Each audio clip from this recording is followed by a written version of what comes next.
ناظرین، شہریار افریدی کی اہلیہ اس وقت کورٹ روم سے نکل رہی ہیں. آپ اس وقت مناظر دیکھ رہے ہیں. شہریار افریدی کی اہلیہ جنہیں رات کو گرفتار کیا گیا، شہریار افریدی کے ساتھ ان کی اہلیہ کو گرفتار کر کے جیل میں رکھا گیا. آج یہاں پر اسلام آباد ہائی کورٹ نے بڑا آرڈر دیا اور اس آرڈر میں انہوں نے واضح طور پر کہا کہ یہ ان کی گرفتاری سراسر ناجائز تھی، کالا دم قرار دی گئی.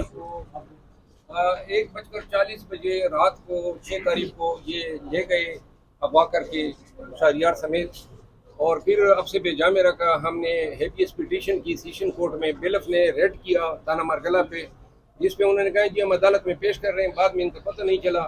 اخیر میں پتہ چلا کہ جی ان کو اڈیالہ جیل لے گئے. ڈی سی صاحب نے جو ہے بعد میں 3 MP کے آرڈر کیا تھا اور ان دونوں کو نظر بند کیا تھا. اس کو ہم نے چیلنج کیا. آج عدالت میں جو کارروائی ہوئی اس میں آپ کے بہت سارے ساتھی موجود تھے. آئی جی اسلام آباد نے روٹین کے مطابق عدالت کو جو ہے مس گائیڈ کرنے کی کوشش کی. یہ ان کی اہلیہ ہیں، خاتون خانہ شہریار افریدی صاحب کے سیاست سے یا ان کے احتجاج سے اس کا کوئی لینا دینا نہیں تھا. عدالت نے اس پہ برہمی کا اظہار کیا اور وارن کیا کہ اگر یہ جو روزانہ آپ لوگ عدالتوں کے باہر سے لوگوں کو گرفتار کر رہے ہیں، اگر میرے آرڈر کو آپ لوگوں نے پامال کیا تو اس کے سیریس کانسیکوینسز ہوں گے. ساتھ میں عدالت نے یہ بھی کہا کہ یہ جو آپ لوگ کارروائیاں کر رہے ہیں، abuse of the process of law کر رہے ہیں، کہیں ایسا نہ ہو کہ عدالتیں آپ کے سروس ریکارڈ میں اسٹرکچر نہ دیں.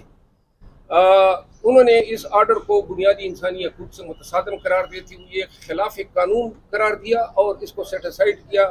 شہریار صاحب کی اہلیہ کو جو ہے رہا کر دیا ہے، اور شہریار افریدی صاحب کا کیس بھی ہم نے جو ہے چیلنج کیا ہوا ہے.